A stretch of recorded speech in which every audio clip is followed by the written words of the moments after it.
उठ जाओ, खा ले।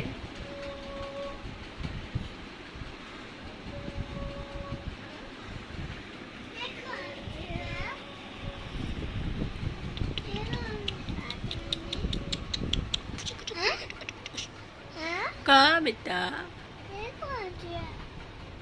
कौन सी बात। अस्सलाम वालेकुम, कैसे हैं आप सब लोग। उम्मीद करती हूँ कि आप सब लोग बिल्कुल ठीक ठाक होंगे और मैं भी बिल्कुल ठीक ठाक हूँ। इनफैक्ट हम सब बिल्कुल ठीक ठाक है अल्हम्दुलिल्लाह माशाअल्लाह से। और ये है ईद से 2 दिन पहले का व्लॉग और आज वॉइस ओवर के साथ आप लोगों के जा रहा है। और इंशाल्लाह मेरा बहुत सारे सीरीज़ वाइज मैंने व्लॉग शूट कर रही हूँ। मैं बकरा आया है, ईद की प्रिपरेशन सब कुछ शूट कर रही हूँ, सब आप लोगों के साथ शेयर करने वाली हूँ। और इसके साथ साथ मैं आप लोगों के साथ एक बात और करना चाहती हूँ। ज़िंदगी मिलेगी दोबारा एक चैनल है यूट्यूब पे, आरती जिनका नाम है, उनको मैंने ख़ुद मदद की है। इसलिए मैं आप लोगों तक बात ये मतलब पहुँचाना चाहती हूँ कि अगर मुझे 40 लोग देख रहे हैं, उसमें से 20 मेरे सब्सक्राइबर और 20 अननोन लोग देख रहे हैं, तो प्लीज़ आप लोग उस लेडीज़ को ज़रूर सपोर्ट करिए। उनके हस्बैंड की तबीयत बहुत ज़्यादा ख़राब है, डायलिसिस पे हैं वो, और उनको पैसे की इतनी ज़्यादा ज़रूरत है कि उन्होंने अपने डिस्क्रिप्शन बॉक्स में लिखा है कि मुझे 10 रुपये की भी जो मदद कर देगा तो मैं उसका बहुत एहसान मानूंगी। तो इसलिए मैं कह रही हूँ कि अगर आप 100, 50, 500 की मदद कर सकते हैं तो उनको ज़रूर हेल्प करिए। बहुत ज़्यादा तकलीफ़ में है वो औरत, वो बहुत ज़्यादा रोती हैं, सारी वीडियोज़ में रोती हैं। मुझे तो बहुत, मैं उनकी ऐसे मदद करती हूँ कि मैंने पैसे से भी मदद की थी। हस्बैंड से मैंने कहा कि मैं इस लेडीज़ को कुछ पैसे देना चाहती हूँ, तो उन्होंने फ़ौरन के फ़ौरन ट्रांसफ़र कर दिया था। और मदद इस तरह करती हूँ कि मैं उनके सारे वीडियोस पहले दिन से देख लेती हूँ और जो ऐड आते हैं वो पूरे देखती हूँ। तो आप लोगों से भी मैं यही रिक्वेस्ट करूँगी, जो मैं कर रही हूँ तो शायद आप भी कर सकें। और यहाँ पे नाश्ता जो मैं बना रही हूँ, तो नाश्ते में मैं चाय, ब्रेड, अंडा आज मैंने फ्राई कर लिया है, तो जिसको ब्रेड से खाना होगा तो वो खाएगा। और दिन भर की तैयारी ये है कि आज मुझे कर्टन्स वगैरह चेंज करने हैं और किचन की थोड़ी बहुत देखना है किचन में कि किचन में क्या क्या गंदा क्या साफ़ है। तो सारी चीज़ें आप लोगों के साथ शेयर करूँगी। ये जो मेरी थोड़ी बहुत रूटीन आप लोगों के साथ शेयर की है, ये बकरीद में ही इंक्लूड है। उसके बाद जो व्लॉग आएंगे तो फिर वो व्लॉग आएगा मेरा बकरे वाला, बकरा जो हम लोगों ने लिया, तो वो व्लॉग शूट हो जाते हैं। फिर मैं सोचती हूँ कि नहीं डालूँ, इसलिए कि टाइम मिसमैच हो जाता है। लेकिन फिर कहा कि नहीं, अब रोज़ डेली पर्पस पे व्लॉग डाल दूँगी तो आप लोगों को भी चीज़ें समझ में आ जाएंगी। और यहाँ पे सब लोग बैठ के नाश्ता कर रहे थे। दादा दादी बेड पे बैठे हैं, ये हस्बैंड बैठे हैं और सोफ़े पर ही मैं बैठ गई हूँ। और मैं अपना एक ब्रेड के साथ में एक अंडा खा लेती हूँ। उसके बाद देखिए थोड़ा सा 10:30 से 11 बजे तक नाश्ता हो जाता है। और उसके बाद फ़ौरन शूट नहीं किया था। ये चिलगोज़ा था, इसमें थोड़ा सा कुछ गंदा गंदा सा लग रहा था, तो इसको धो के मैंने रखा है। और ये कुछ छोटे छोटे डब्बे थे जो जिसको धोना ज़रूरी था, तो बर्तन तो मेड धो के गई थी, लेकिन जो डब्बे थे वो मैं धोई हूँ। और यहाँ पे ये कपड़ा धुल के रखा हुआ है जिसको सुखाना है, और मशीन भी लगी हुई है और कुछ कपड़े आयरन भी करने हैं। और ये चप्पल जो थी ये पुराने वाले घर से आई है, कुछ अभी है पहनने लायक, अगर चाहूँ तो इसको 1-2 महीना और पहन सकती हूँ। तो अभी इसको मैं शू रैक में रख रही हूँ, बाद में मैं इसको साफ़ करूँगी।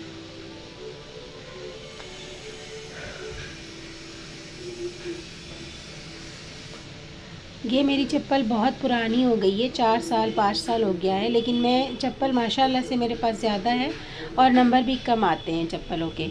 डेली वेयर वाली चप्पल मैं ज़्यादा पहनती हूँ।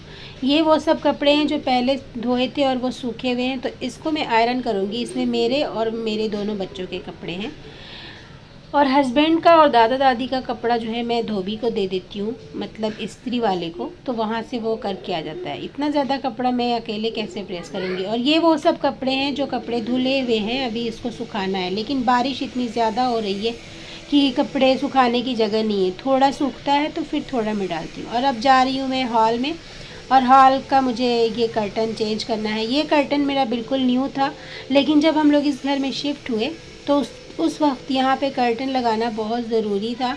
और कर्टन तब ये पुराने वाले कर्टन्स कहाँ मैंने रख दिए थे शिफ्टिंग के टाइम, मुझे याद नहीं थे, तो मैंने न्यू कर्टन ही लगा दिया था, जो कि मैंने ईद के पर्पज़ से ख़रीदा था कि मैं बकरीद में ये कर्टन यूज़ करूँगी। लेकिन फिर मैंने सोचा ईद से 3 दिन बचा है तो मैं इसको उतार दूँ।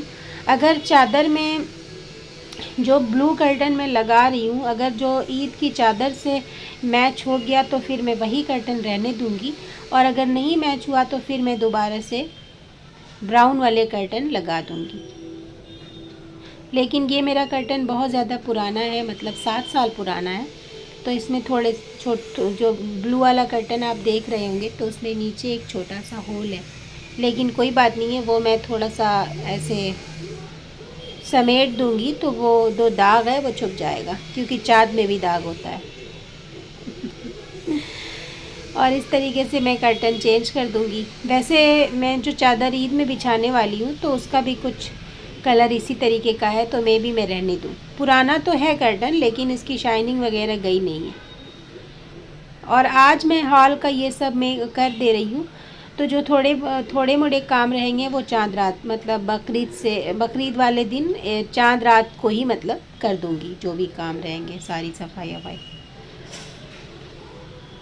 ये कर्टन चेंज करने का रीज़न ये था कि जब दादा दादी यहाँ पे बैठे होते हैं तो मुझे बहुत मसला होता है कि मैं कैसे चढ़ के जाऊँ सामने दादा के। और दादी अगर रहती सिर्फ अकेले तो कर भी सकती थी, लेकिन दादा भी बैठे होते हैं तो ये सब चीज़ें करने में मुझे परेशानी होती है। और यहाँ पे दादी की बहन रहती हैं, तो वो आज वहाँ गए हुए थे, इसलिए मैंने सोचा कि ये काम निपटा लूँ।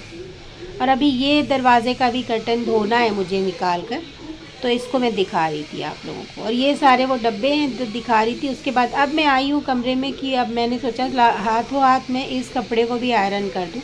ये देखने में बहुत ज़्यादा कपड़ा लग रहा है, बट इतना ज़्यादा है नहीं, इतना ज़्यादा कपड़ा नहीं था। 25 मिनट आधे घंटे के अंदर ये सारे कपड़े प्रेस हो गए थे। और साथ में वॉशिंग मशीन में मैंने 2 जानेमाज़ डाली है धोने के लिए, और एक चादर। वॉशिंग मशीन की ये जो जगह है बेडरूम में, ये ऑलरेडी ये वॉशिंग मशीन की ही जगह है।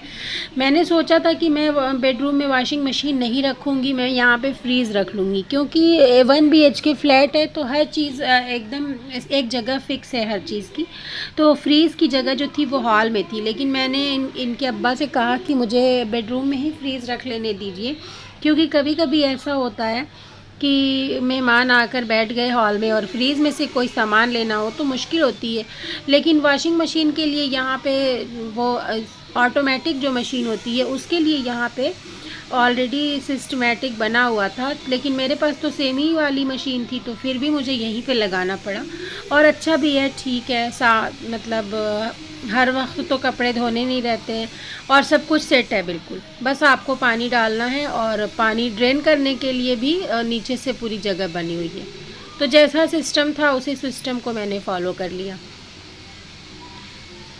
और यही जो चादर गिलाफ में प्रेस कर रही हूँ, तो मेरा पूरा इरादा है कि ये चादर जो है मैं एकदम, ये साफ़ सुथरा था गिलाफ, लेकिन मैंने इसको दोबारा से धोया है थोड़ा सा साफ़ होने के लिए, और ईद में हॉल में बिछाने का मेरा यही इरादा है।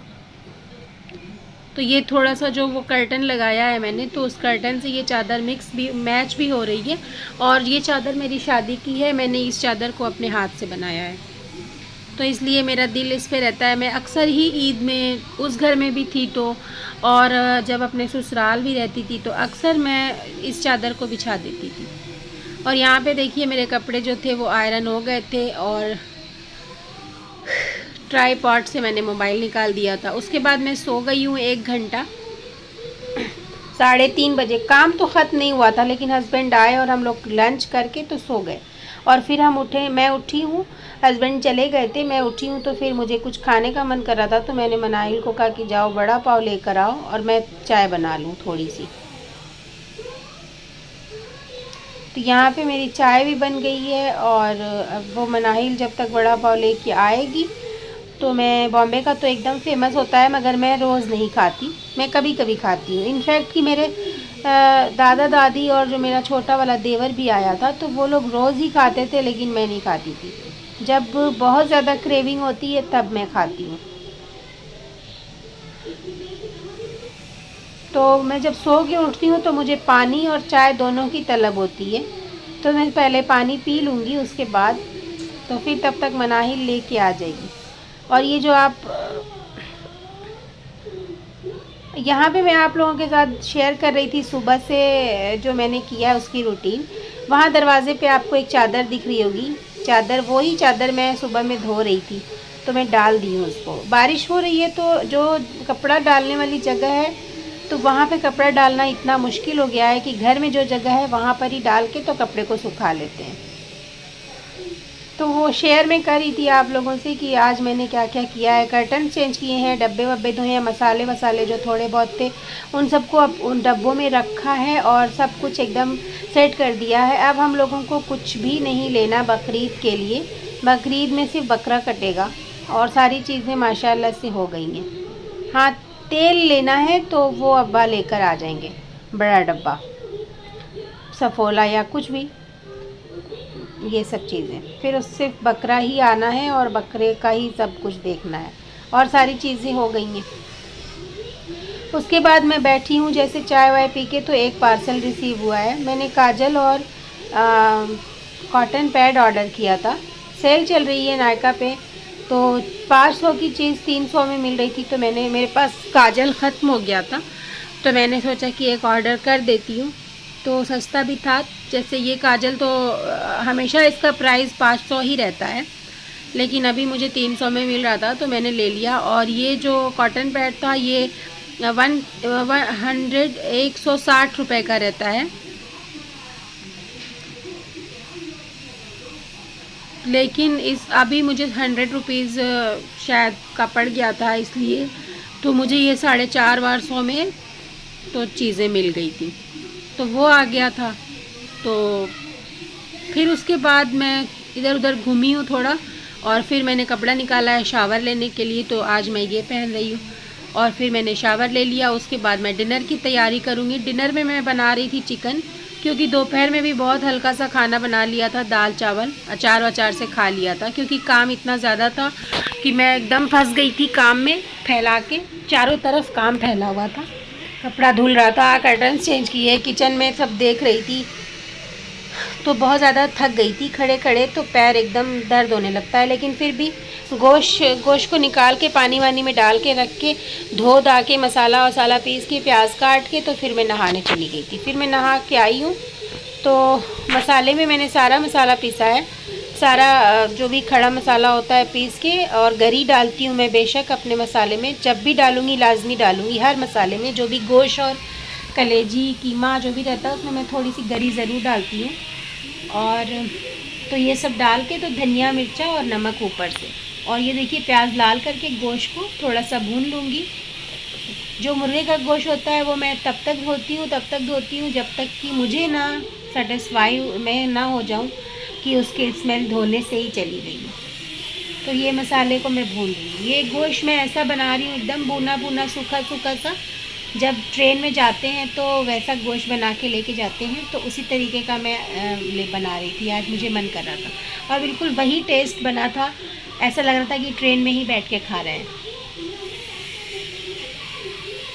तो आप लोगों को मेरा ब्लॉग कैसा लग रहा है मुझे लाजमी बताइएगा, और जो लोग मुझे देख रहे हैं बिना सब्सक्राइब किए तो प्लीज़ आज मुझे सब्सक्राइब कर देना, और इसी तरीके के मेरे ब्लॉग्स आते रहेंगे। और यहाँ पे मेरा खाना भी रेडी हो गया है, चावल गोश्त रोटी। आज मैंने चावल भी बासमती बना लिया है, और यहाँ पे डिनर कर रही हूँ मैं। और ब्लॉग्स अच्छे लग रहे हैं तो लाइक शेयर सब्सक्राइब कर दीजिएगा। मिलते हैं नेक्स्ट ब्लॉग में अपने बकरे के साथ, आप लोगों के साथ शेयर करूँगी कि हम लोगों ने बकरा कैसा लिया है। अल्लाह हाफिज़, दुआओं में याद रखना।